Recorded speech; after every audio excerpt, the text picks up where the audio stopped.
Sun Xiaochuan fights a great battle with Chang Liu.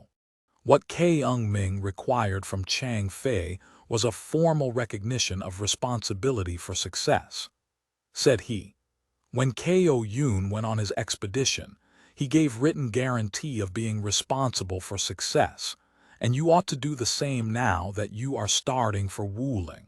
In that case, you may have men and start. So Chang Fei gave the required document and received joyfully the 3 companies of soldiers he had demanded.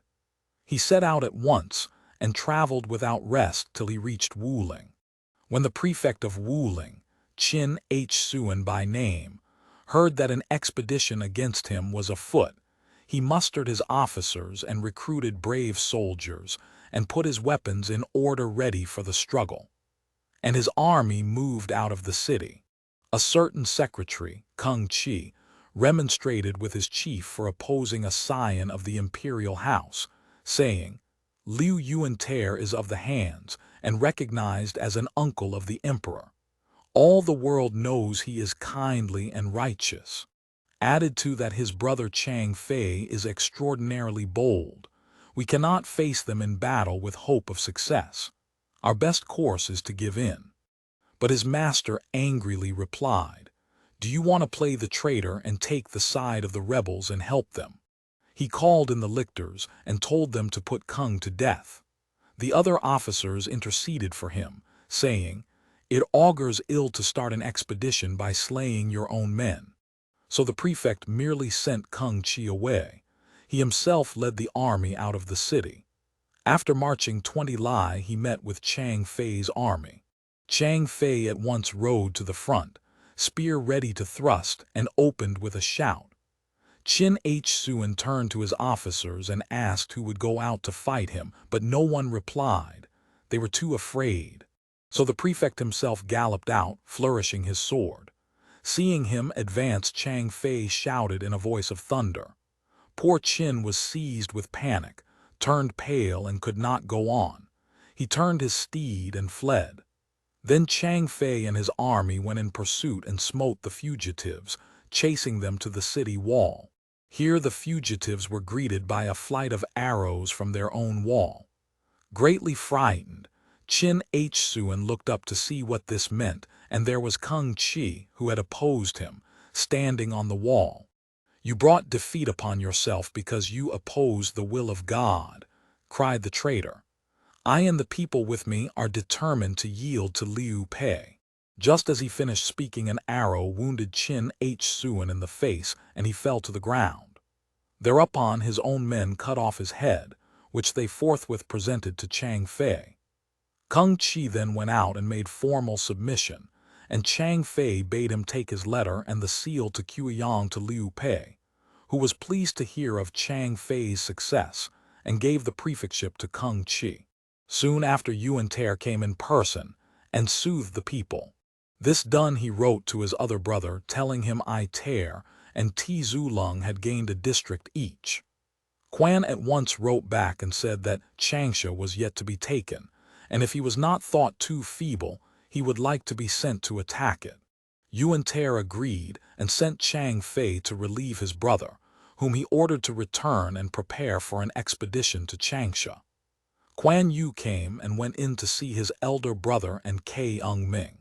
At this interview, Ming said that the other 2 successful warriors had done their work with 3 companies. The prefect of Changsha, Han Yuan, was not worth mentioning, but there was a certain general with him, named Huang Chung, who had to be reckoned with. Huang Chung, said Ming, is a native of Nanyang. He used to be in the service of Liu Pio and was a colleague of Liu Pian when he was in command of Changsha. After Liu Pio's death, he joined Han Yuan when he took command of the district. Now, although he is nearly 60, he is a man to be feared, and a warrior of 1,000. You ought to take a larger number of men. Kuan Yu replied, General, what makes you damp another man's ardor to fight and do away with your own dignity? I do not think the old leader need be discussed, and I do not think I require 3 companies of men. Give me my own half company of swordsmen, and I will have the heads of both our enemies to sacrifice to our standard." Yuan Ter resisted this decision of Kuan Yu, but Kuan would not give way. He just took his half company and set out. "If he is not careful how he attacks Huang Cheng, there will be a mishap," said K. Youngming. "You must go to support him." Yuan Ter accordingly, at the head of another and larger party, set out toward Changsha. The prefect of Changsha was of hasty temperament with small compunction in matters of life and death, and was universally hated. When he heard of the army coming against him, he called his veteran leader, Huang, to ask advice. The latter said, "Do not be distressed. This sword of mine and my bow are equal to the slaughter of all who may come." Huang Cheng had been very strong and could bend the 200 caddy bow and was a most perfect archer. When he referred to his one-time prowess, a certain man spoke up and said, "Let not the old general go out to battle. Trust to my right arm, and you shall have this Kuan a prisoner in your hands." The speaker was named Yang Ling. The prefect accepted his offer and told off a company to go with him, and they quickly rode out of the city. About 50 li from the city, they observed a great cloud of dust approaching, and soon distinguished the invaders. Yang Ling set his spear and rode to the front to abuse and fight. Kuan Yu made no reply to the abuse, but rode forward flourishing his sword. The warriors soon met, and in the third encounter Yang Ling was cut down. Kuan Yu's company dashed forward and pursued the defeated force to the city wall. When the prefect heard of this reverse, he ordered the veteran Huang Cheng to go out, while he went up on the city wall to watch the fight. Huang Cheng took his sword and crossed the drawbridge at the head of his men. Kuan Yu, seeing an old leader riding out, knew it must be Huang Cheng. He halted his men and placed them in line with their swords at the point. Then sitting there on horseback he said, "He who comes is surely Huang Cheng, eh? Since you know me, how dare you come within my boundaries?" Replied the veteran, "I have come expressly to get your head." Then the combat began. They fought 100 and more bouts, and neither seemed nearer victory. At this point the prefect, fearing some mishap to his veteran general, beat the gong to retreat, and the battle ceased, one side going into the city and the other camping 10 li away to the rear. Kuan Yu thought in his heart that the fame of the veteran opposed to him was well merited. He had fought 100 bouts and discovered never a weak spot. He determined that in the next encounter he would use a feint, or Parthian stab, and so overcome him. Next day, the early meal eaten, Kuan Yu came to the city wall and offered his challenge. The prefect seated himself on the city wall and bade his veteran warrior go out to accept it, and at the head of a few horsemen, he dashed across the drawbridge. The two champions engaged, and at the end of 100 bouts neither had the advantage. On both sides the soldiers cheered lustily. When the drums were beating most furiously, suddenly Kuan Yu wheeled round his horse and fled. Of course, Huang Cheng followed. Just as the moment for the feint arrived, Kuan Yu heard behind him a tremendous crash and turned to see his pursuer lying prone upon the ground. His steed had stumbled and thrown him. Kuan Yu turned, raised his sword in both hands, and cried in a fierce tone, "I spare your life, but quick, get another horse and come again to battle." Huang Cheng pulled his horse to its feet hastily, leapt upon its back, and went into the city at full speed. The prefect was astonished and asked for an account of the accident. "The horse is too old," replied Huang. "Why did you not shoot, since your arm is so perfect?" asked the prefect. "I will try again tomorrow," said Huang. "Then I will run away as if overcome, and so tempt him to the drawbridge and then shoot him." The prefect gave the veteran a gray horse that he usually rode himself. Huang thanked him and retired. But he could not forget Kuan Yu's generous conduct, nor could he understand it. He could not make up his mind to shoot the man who had spared his life. Yet if he did not shoot, he betrayed his duty as a soldier. It was very perplexing, and the whole night spent in thinking it over found him still undecided. At daybreak, a man came in saying that Kuan Yu was near the wall and challenging them again. So Huang Chung gave orders to go out. Now Kuan Yu, having fought for 2 days and not having overcome Huang Chung, was very ill at ease. So he called up all his dignity when he went forth to fight that day. When they had got to the 30th bout, Huang Chung fled as if he was overcome. Kuan Yu pursued. As he rode away, Huang Chung thought in his heart, "He spared me only yesterday, and I cannot bear to shoot him today." Putting up his sword, he took his bow and twanged the string only. No arrow flew. Kuan Yu dodged, but seeing no arrow in the air, he retook the pursuit. Again Huang twanged an arrowless bowstring, and again Kuan dodged, but no arrow came. Then he said to himself, "He cannot shoot," and pressed on in pursuit. As they neared the city wall, the veteran stopped on the drawbridge, fitted an arrow, pulled the bow, and sent an arrow flying that just hit the base of the plume on Kuan's helmet. The soldiers shouted at the display of marksmanship. Kuan Yu was taken aback and set off for camp with the arrow still sticking.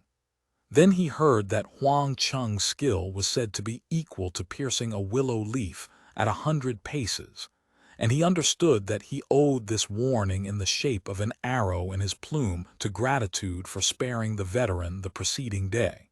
Both withdrew, but when the veteran leader went up on the wall to see the prefect, he was at once seized. "What have I done?" cried Huang Chung. "I have seen these last 3 days that you were fooling me. You were slack the day before yesterday, which proved you had some sinister intention. Yesterday, when your horse stumbled and he spared you, it showed that you were in league with him. And today you twice twanged a vain bowstring, while at the 3rd shot you only hit your opponent's helmet. Dare you say there is no secret understanding in all this? If I do not put you to death, it will assuredly redound to my own hurt." The prefect ordered him to be executed outside the city gate. The intercession of the officers he met by saying that anyone who pleaded for the condemned would be regarded as in the plot. The executioners had hustled the old man out of the city, and the sword was in the air, and on the point of descending, when a man suddenly dashed in, cut down the lictor, and rescued Huang Chung. "Huang Chung is our bulwark," shouted he. "To destroy him is to destroy the Changsha people. This Han is too fierce and cruel, too lightly values good men, and is too arrogant toward his officers. We ought rather to kill him, and those who will, let them follow me." All eyes turned toward this bold speaker, who was bronzed and had eyes like the cowherd's star. Some of them knew him as Wai Yin, a native of Yang. He had followed Liu Pei from Xianyang, but unable to come up with him, had gone into the service of Han Yuan. Han Yuan took exception to his arrogant carriage and lack of polish and neglected him. And so he had come to this place. After the rescue of Huang Chung, he called upon the people to make an end of the prefect. He waved his arm and shouted to the people. Soon he had a following of several hundreds. Huang Chung could not stop them. In a very short time Wai had dashed up on the wall and the prefect lay dead. Taking his head, Wai Yin rode off out of the city to lay the blood-stained trophy at the feet of Kuan Yu, who forthwith went into the city to restore confidence.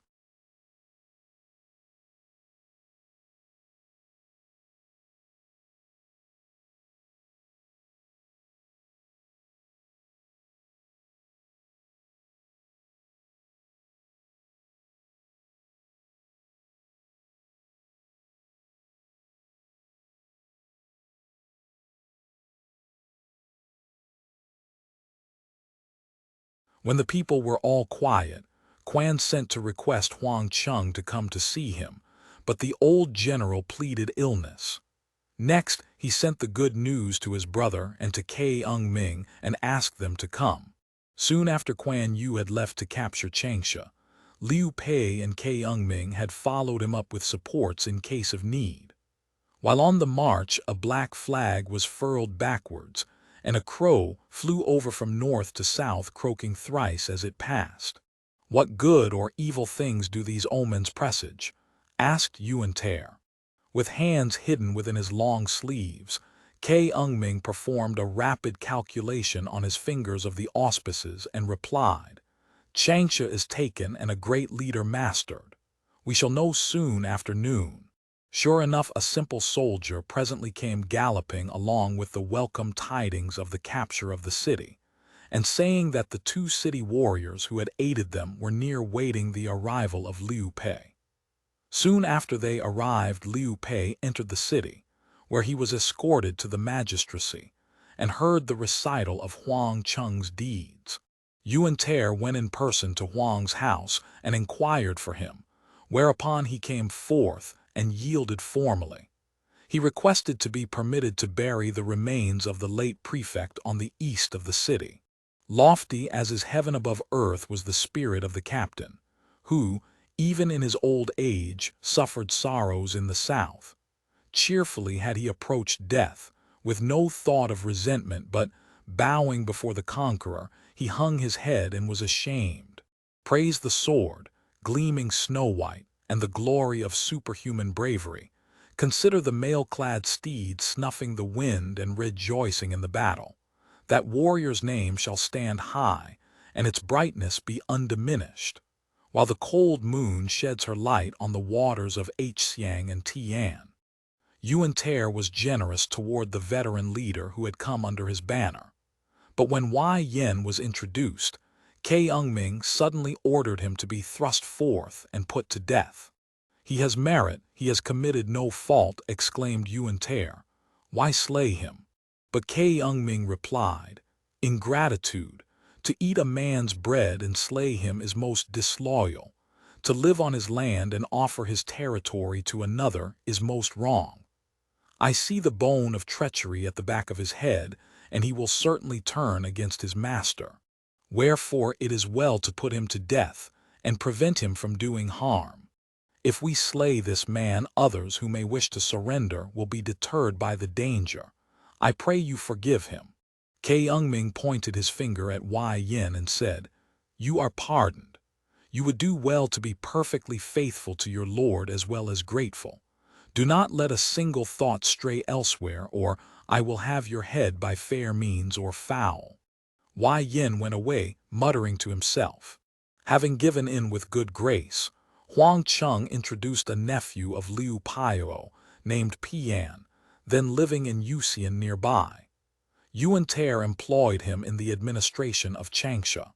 All being tranquil at Changsha, Yuan-Ter and his army returned to Qingqiu.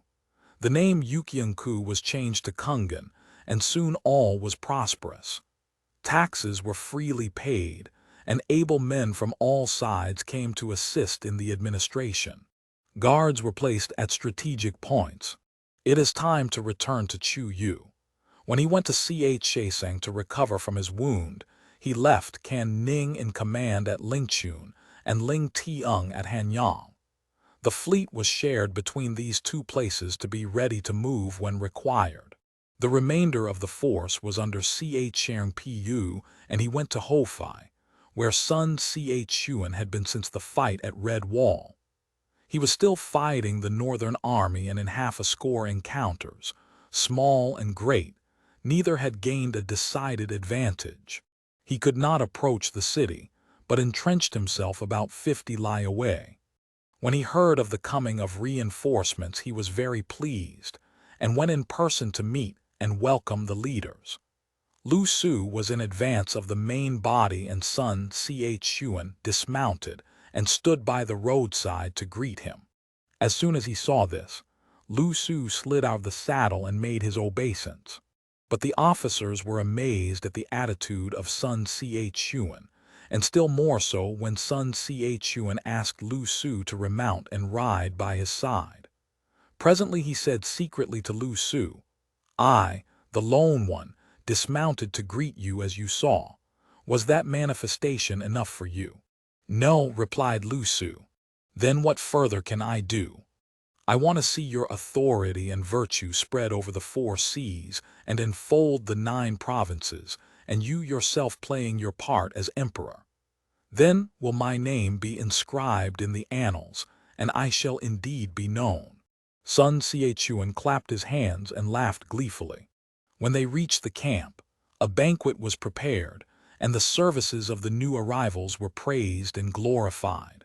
The destruction of Hofei was one day under discussion when one came in to say that Chang Liao had sent a written challenge to battle. Sun Xiaochuan tore open the cover, and what he read therein made him very wrath. "This Chang has insulted me grossly," said he. "He hears that Changpu has arrived and sends a challenge. Tomorrow, O newly come warriors, you shall see me fight with him. You shall have no share in the battle." Orders were given that next morning the army would move out of camp and advance on Hofei. Early in the morning, when they had advanced about halfway, they met the army of Tsao and prepared for battle. Sun Xiaochuan, with helmet and breastplate of silver, rode to the front with Sung Xiaqin and Chia Hua, each armed with a Xiaqi halberd to support him and guard him, one on each side.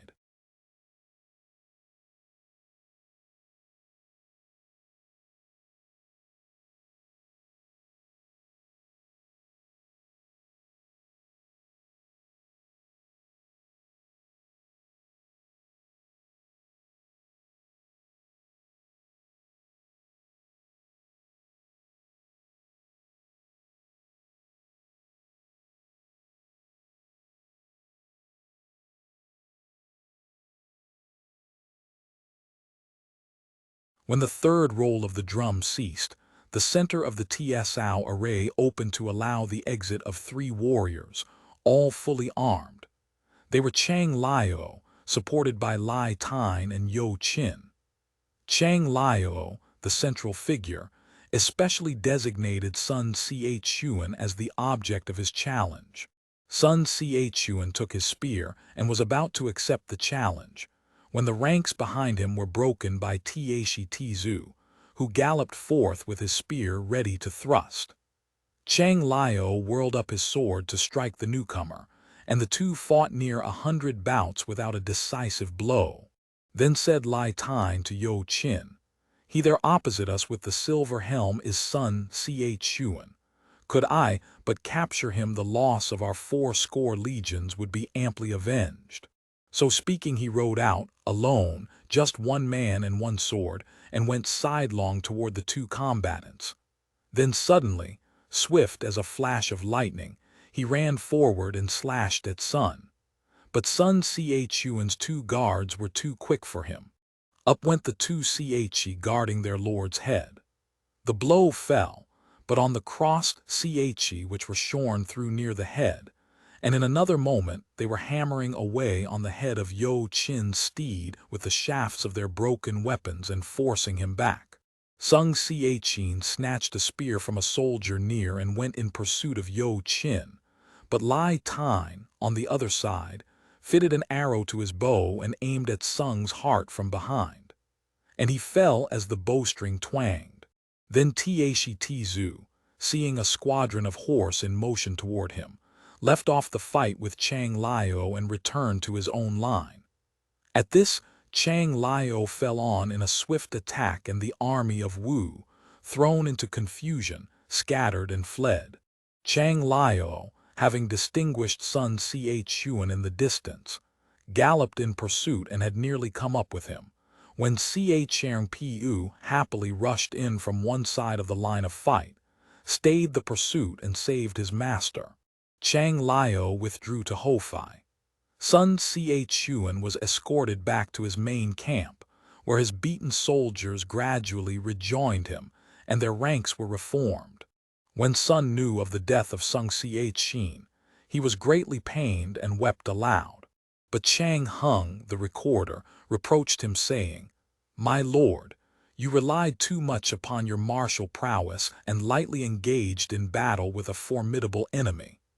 Every man in the army was chilled with fear, and you lost a general and some of your banners. It is not for you to exhibit prowess on the actual battlefield, and encroach upon the duties of a captain. Rather curb and repress such physical feats as those of Meng Pern and Hja Yu, and contemplate schemes of exercising princely virtues with the hegemony of all the feudal states. It is because of your ill-regulated action in engaging in battle that Sung Ch'in perished at the hands of your enemies. Hereafter, you should regard as most important your personal safety. Yes, it is indeed a fault, said Sun Ch'in. I will reform. Soon after Taishi Tizu entered the tent and said, In my command there is a certain Ko Ting, brother of a groom named Hu Tsao in the army of Chang Liao. This Hu Tsao is deeply resentful on account of a punishment inflicted upon him, and is anxious to be revenged. He has sent over to say that he will show a signal tonight, when he has assassinated Chang Liao in revenge for the death of your late leader Sung Ch'in. I wish to take some men over to await this signal to attack. Where is this Ko Ting? Asked Sun Ch'in. He has mingled with the enemy and gone into the city. Let me have 5 companies. Chuko Ching said, Chang Liao is full of guile. I think you will find him prepared for your coming. Be careful. As Taishi Tizu urged his chief to let him go, and Sun Ch'in was deeply hurt by the death of his captain, the permission was given and the force started. Now here it must be said that Taishi Tizu and this Ko Ting were natives of the same place. Ko had made his way into the city without detection, found his brother, and the two had arranged their plot. Ko also told him that Taishi Tizu would come over that night to help them, and asked what they should do. His brother, the groom, said, As the men of Wu are far away, I fear they cannot be here tonight. So we will make a huge bonfire of straw, and then you can rush out and cry treachery. That will throw all into confusion and will give a chance to kill Chang Liao. This is an excellent plan, said Ko Ting. Now after the victory, Chang Liao returned to the city and rewarded his men, but he issued orders that no one was to doff his armor or sleep. His attendants said, You have gained a great victory today, and the enemy are far away. You might doff your armor and get some repose. But Chang Liao replied, That is not the way of a leader. A victory is no reason for rejoicing, nor should a defeat cause sadness. If the men of Wu suspect that I am unprepared, they will attack, and we must be ready to repel them. Be ready tonight and be doubly careful. Scarcely had he said this than a fire started and cries of treachery arose. Many rushed to tell the leader, who went out and called together his guard of about 60. They took up a commanding position in the way. Those about him said, The shouts are insistent. You ought to go and see what it means. A whole city cannot be traitors, said he. Some discontented person has frightened the soldiers. If I see anyone doing so, I will slay him. Soon after this, Lai Tine dragged up Ko Ting and his fellow traitor. After a few brief questions, they were beheaded. Then arose a great noise, shouting, and the rolling of drums was heard outside the gate. That means the men of Wu are there to help, said Chang Liao. But we will destroy them by a simple ruse. He bade them light torches and yell treachery, rebellion, and throw open the city gates and let down the drawbridge. When Taishi Tizu saw the gates swing open, he thought his scheme was going well, and in full confidence rode in at the gate. But just at the entrance, a signal bomb suddenly exploded, and the enemy arrows came down on him like pelting rain. Then he knew he had fallen into a snare and turned to ride out. But he was wounded in many places, and in the pursuit that followed more than half the men of Wu were cut off. As he drew near his own lines, a rescue force came to his aid, and the TSO soldiers ceased from pursuit. Sun Ch'in was exceedingly sad when he learned that his faithful captain had been grievously wounded, and when Chang Kao prayed him to cease from war, he was content. They gathered in their men to their ships and sailed to Nansu and Junchu, where they camped. Meanwhile, Tieshi Tizu was dying. When his lord sent to ask how he fared, he cried, "When a worthy man is born into a turbulent world, he has to be a soldier and gird on a 3 feet sword. I have not rendered great service. Why must I die before I have attained my desire?" These were his last words. He was 41 years of age. Single-minded and perfectly loyal, such was Tieshi in Tunglai born. Far distant frontiers rang with his exploits, riding or archery. All men he excelled. One in Pohai who admired his valor cared for his mother while he was fighting. How he joyed in the battle at Shanting. Dying, he spake as a hero. All through the ages men sigh for his fate. Sun Chuan was exceedingly grieved when this second of his leaders died. He gave orders to bury his remains most honorably outside the north wall on Ku Hill, and took his son, Tieshi Xiang, into his own palace to be brought up. When Yuan Ter heard of the series of misfortunes that had befallen Wu and of their retirement to Nansu, he and Kai Ungming discussed their plans. Said Kai Ungming, "I was studying the sky and saw a falling star in the northwest. The imperial family is to suffer a loss." He had scarcely said this when they brought news of the death of Liu Xiechi, son of Liu Pio. Yuan Ter at once began to wail bitterly, but his adviser said to him, "Life and death are beyond our control, wherefore weep not, my lord, for grief harms the body. Rather consider what is necessary to be done. Send someone to assume control and make arrangements for the interment." "Who can go?" asked Yuan Ter. "No other than Kuan Yu." So they sent him to guard the city of Xianyang. Liu Pei at once began to feel troubled about his promise to surrender Qingchu on the death of Liu Xiechi. But Kai Ungming did not consider this a matter of moment. He said he would have somewhat to say to anyone who came to ask fulfillment of the promise. In half a month, it was announced that Lu Su would come to mourn at the funeral. To claim the promised one will come, but they will send him empty home. What reply Kai Ungming made may be read in the next chapter.